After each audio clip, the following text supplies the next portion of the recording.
আসসালামু আলাইকুম।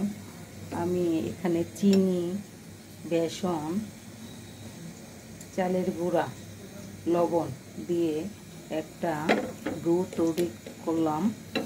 এখানে সাগর কলা সাইজ করে কেটে নিলাম। এখন আমি এখানে চুবিয়ে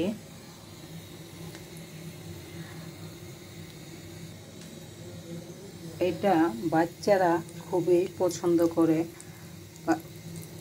আপনারাও ঘরে করে দেখবেন।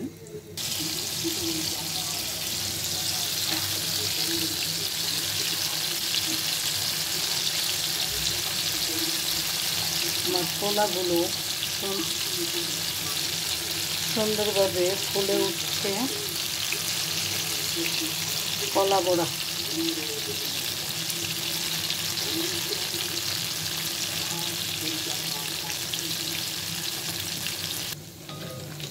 আমি এখন বড়াগুলো তুলে নিচ্ছি।